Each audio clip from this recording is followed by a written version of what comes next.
Super star Rajinikanth அவர்கள் Jailer 2 படத்துடைய ஷூட்டிங்கை முழுமையாக முடிச்சிட்டாராம். ஒரே ஒரு நாள் ஷூட்டிங் இன்னைக்கு கேரளாவில் நடந்திருக்கு. கேரளா போயிட்டு ஷூட்டிங்கை முடிச்சுட்டு ஏர்போர்ட் திரும்பி இருந்த சூப்பர் ஸ்டார் ரஜினிகாந்திடம் பல கேள்விகள் கேட்கப்பட்டது. அதைத் தொடர்ந்து ஜெயிலர் 2 படம் அக்டோபர் 15 வெளியாகுது. படம் கண்டிப்பாக உங்கள் எல்லாரையும் என்டர்டெயின் பண்ணும் என பல விஷயங்களுக்கு பதில் சொல்லியிருந்தார் சூப்பர் ஸ்டார் ரஜினிகாந்த். அதைத் தொடர்ந்து தர்மன் படத்துடைய ஃபஸ்ட்டு சிங்கிள் சாங் குறித்து ஒரு சின்ன தகவல் கிடைச்சிருக்கு. அதாவது தலைவர் 173 ஆரம்பத்தில் பேர் வைக்கப்பட்டு ஆரம்பத்தில் சுந்தர்சி, அதற்கடுத்து சிபி சக்கரவர்த்தி, தற்போது அஸ்வந்த் மாரிமுத்து என தொடர்ந்து இயக்குநர்கள் மாறிக்கொண்டே இருக்காங்க. மேலும் அஸ்வந்த் மாரிமுத்து கடைசியாக டிராகன் படம் என்ற பிளாக் பஸ்டர் படத்தை கொடுத்தாரு.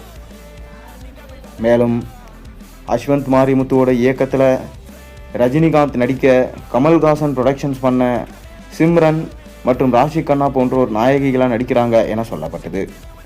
தற்போது இந்த படத்தோட ஷூட்டிங் விறுவிறுப்பாக போய்கொண்டிருக்கு. இப்படி இருக்க வேலையில் தான் இந்த படத்தில் ருக்மணி வசந்த் அதிரடியாக இணைஞ்சிருக்கிறதா ஒரு தகவல் இணையத்தில் வேகமாக போய்கொண்டிருக்கு. காந்தாரா படத்தின் மூலமாக ருக்மணி வசந்த் இந்திய திரையுலகில் பெரும் ஃபேமஸ் ஆகியிருந்தாங்க. தமிழில் சிவகார்த்திகேயனுடைய மதராசி படத்தில் லீடாக நடிச்சிருந்தாங்க. மேலும் விஜய் சேதுபதியோட ஏஸ் படத்துலையும் நடிச்சிருந்தாங்க. தமிழ் சினிமாவில் பெரிய மார்க்கெட்டை வச்சுட்டு இருக்கிற ருக்மணி வசந்த் தற்போது ரஜினியோட படத்தில் மகளாக நடிக்கிறாங்களா, அப்படி இல்லைன்னா ரஜினிக்கு பேராக நடிக்கிறாங்களா என்பது தற்போது ரசிகர்கள் ஆவலோடு எதிர்பார்த்து காத்து கொண்டிருக்காங்க. இப்படி இருக்க இந்த படத்துடைய ஃபஸ்ட்டு சிங்கிள் சாங்கோடு தான் இந்த படத்துடைய ஷூட்டிங்கே ஸ்டார்ட் ஆகிருக்கு. ஆரம்ப நாள் அன்னைக்கு ரஜினிகாந்த் காரிலிருந்து இறங்கி வந்து பாடல் காட்சிக்கு நடனம் ஆடுற மாதிரி பாடல் எடுத்திருந்தாங்க. இன்று செட் போட்டிருந்தவங்க ருக்மணி வசந்தும் இந்த செட்டில் இருக்கிற மாதிரி இருக்கிறாங்களாம். மேலும் ரஜினிகாந்தோட நடனமும் ஆடி இருக்காங்க என்கின்ற செய்தி வெளியாகியிருக்கு.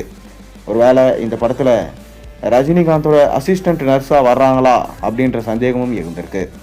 கூடிய விரைவிலே இதற்கான அஃபிஷியல் அப்டேட் வெளியாகும். இதைத் தொடர்ந்து தலைவர் 174 ரஜினிகாந்த் மற்றும் நெல்சன் மற்றும் கமல்ஹாசன் 3 பேரோட காம்பினேஷனில் உருவாகுது. அதற்கான அப்டேட்ஸும் இனி வரும் காலங்களில் நம்ம எதிர்பார்க்கலாம். நீங்கள் என்ன நினைக்கிறீங்க? தர்மன் படம் எந்த அளவுக்கு இருக்கும்?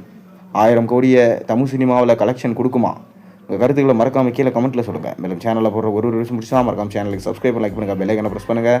அப்போ தான் நான் போகிற வீடியோஸ் எல்லாம் நோட்டிஃபிகேஷனாக வந்து சேரும்.